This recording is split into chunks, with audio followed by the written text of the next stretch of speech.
propose qu'on reprenne. Euh, du coup, Annie, tu as le droit de revenir. Alors, très très rapidement, je voudrais simplement qu'au niveau restitution, puisqu'on a un temps limité et que vous aurez la possibilité de revisionner ce qui s'est passé, en une phrase ou deux, si vous pouvez simplement résumer du coup votre atelier, ce que vous avez ressenti par rapport à votre atelier. Sympathique. Deux ateliers. Alors, qui fait le premier? Qui propose? Alors, je vais démarrer par le premier atelier qui était la lutte contre l'échec. Donc, en fait, on a démarré en fait en parlant des tests de positionnement, puisque l'idée était de parler d'identifier les lacunes et les points forts des étudiants. Et en fait, on a exploré un certain nombre de raisons ou de problèmes qu'on avait identifiés dans les différents établissements liés au travail étudiant, je vais aller dire, et on s'est beaucoup centré finalement sur le problème de la méthodologie et de la prise de notes. Alors, outre et le problème qu'il serait difficile de mettre en place des parcours individualisés, des parcours types ou des parcours individualisés pour les étudiants si on n'avait pas déjà fait le premier travail de méthodologie. Donc, il ressort le besoin en méthodologie. Parfait. Je rebondis juste parce que du coup, je ne sais pas si vous vous souvenez, hein, dans les axes initiels, on avait mis qu'on aurait un travail sur la méthodologie, notamment lié à nos disciplines hein, spécifiques en tant que telles. J'ai parlé avec des participants aussi sur des méthodologies qui existent déjà, enfin des modules qui existent déjà, sachant que dans ce travail-là, hein, bien sûr, les modules ne seront qu'un petit bout de l'apport, hein, puisqu'il s'agit d'aider une personne à avoir d'autres méthodes de travail et à changer. Hein. Donc on est bien d'accord, la place du numérique sera limitée, mais enfin quand même, elle sera là. Il existe déjà des tas de choses qui existent sur la recherche documentaire, tout à fait employables telles quelles, qui peuvent aider à repartir. Donc ça c'est un chantier initial.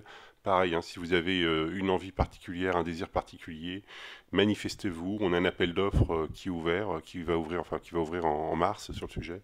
N'hésitez pas à répondre dessus. Hein. C'est vraiment un de nos points clés. Puis globalement, la lutte contre l'échec de toute façon, mais voilà. Ce point-là, on l'a bien repéré. Bon, alors lutte contre l'échec, hein, la FOAD, c'est une forme de lutte contre l'échec en s'adressant à des gens en reprise d'études, à des gens qui ne peuvent pas venir à l'université pour une raison ou une autre, ou que ça arrange pour pouvoir travailler à côté, ou des choses comme ça. Donc c'est quand même un thème central. Récupérer des étudiants qui autrement ne pourraient pas étudier, leur proposer une forme. On ne s'est plus intéressé à l'aspect formation continue, formation tout au long de la vie, que vraiment la formation initiale, qui est une composante. Hein. Il y avait les aspects organisation, financement, parce que c'est des problèmes qui se posent, savoir ce qu'attendaient les étudiants du côté de la validation, hein, quelles étaient les formes pédagogiques aussi. Hein, et une des choses qui interpelle actuellement, c'est la sortie des MOOC, hein, qui sont pas une forme tutorée de la façon habituelle. Et qu'est-ce qu'on a pu... Bon, non, moi je crois que c'est un peu ça. Les gens qui étaient là, il y a des choses que vous voulez vraiment... hein, de toute façon, c'est enregistré. Vous pourrez regarder les points qu'il y a. Il y a quelques diapos. Enfin, c'est pas... Merci. La FOAD, c'est un enjeu des établissements.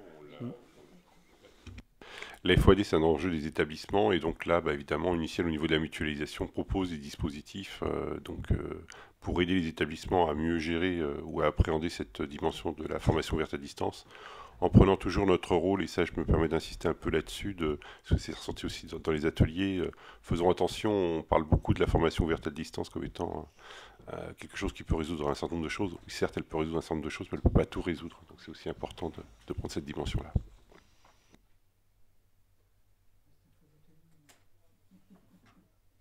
Alors moi je vais parler du faux atelier. C'était c'était peut-être sur le handicap davantage informatif.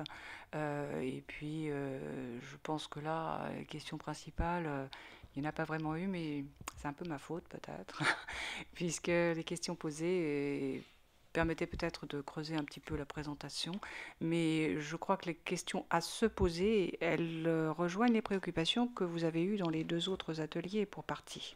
hein. Et ce serait finalement, c'est une vision qu'il faut creuser à l'intérieur de chaque problématique. Le handicap, c'est avant tout transversal.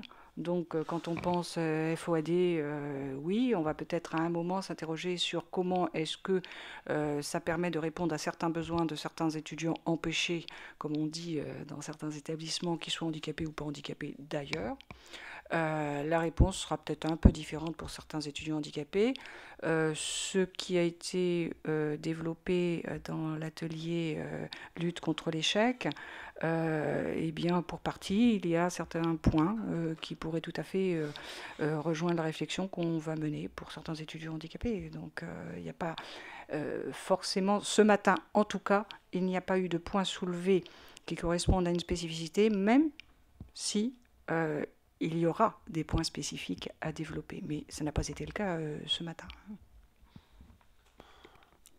Merci. Donc, les étudiants en situation de handicap, c'est aussi quelque chose qui interpelle Uniciel, puisqu'on a déjà une approche, en effet, assez importante sur l'appui qu'on peut donner aux étudiants. Et de fait, ce sont des étudiants maintenant, donc ils arrivent. Donc c'est un élément important.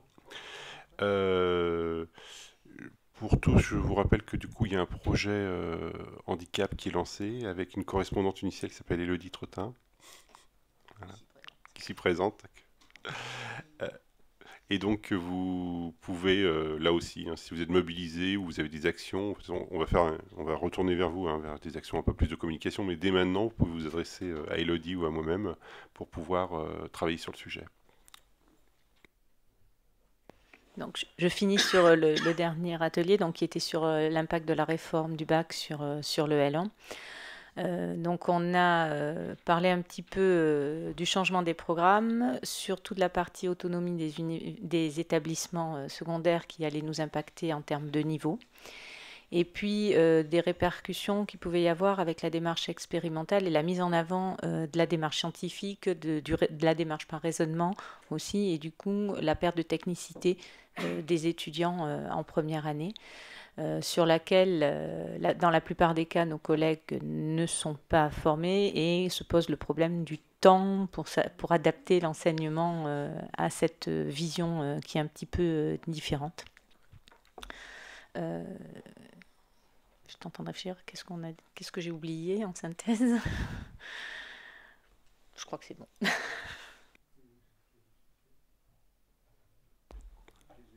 Ah si, non. Si quand même, j'ai oublié une chose. On a terminé en disant que le recours au numérique à nos ressources UNT était importante.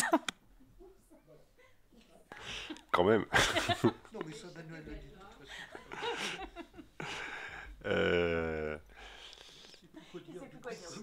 Si, je vais réagir. Vous savez que c'est un sujet qui m'est cher, cette réforme du baccalauréat, parce que je pense que du coup, elle illustre bien l'intérêt de la mutualisation et de se mettre à plusieurs plutôt que de faire des actions individualisées dans chaque composante isolée, simplement. Et je le vois parce que je me le suis auto-appliqué à moi-même dans le cadre de mon établissement.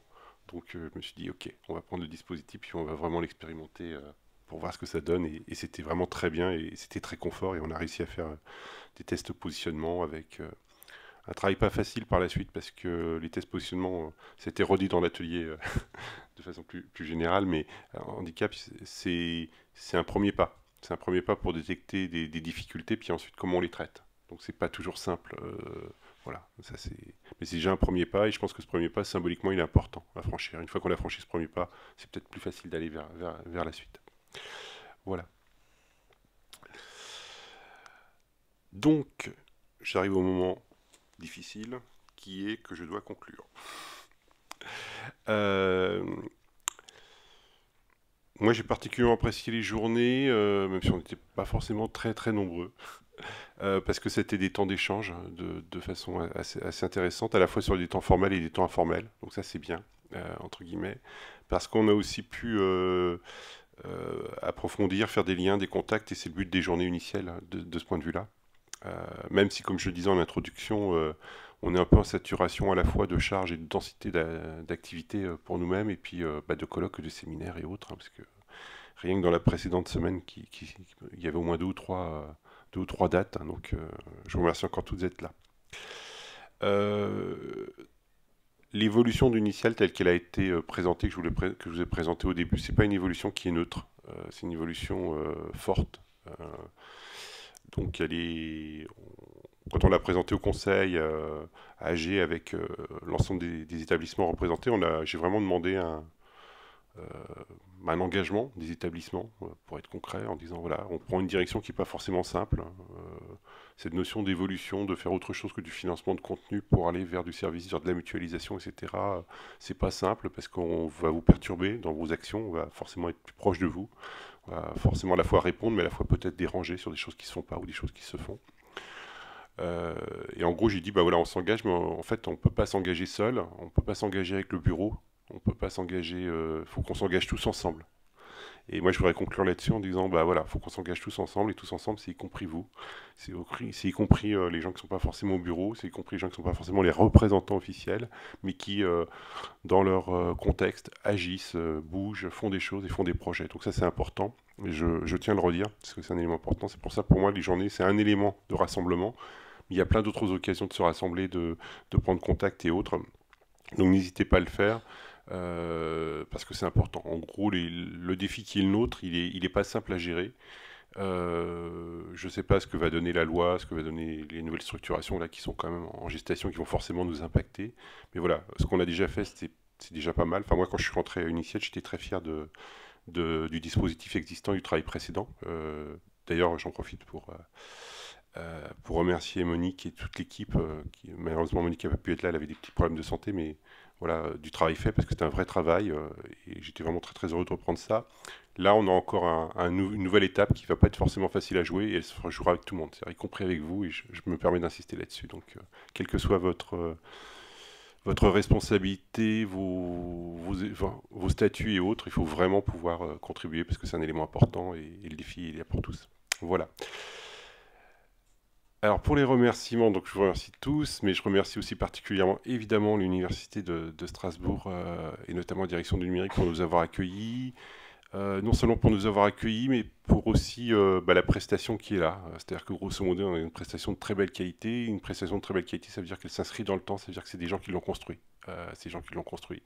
Pas forcément ceux qui en récoltent les fruits, mais en tout cas c'est les gens qui l'ont construit. Et donc ça c'est important.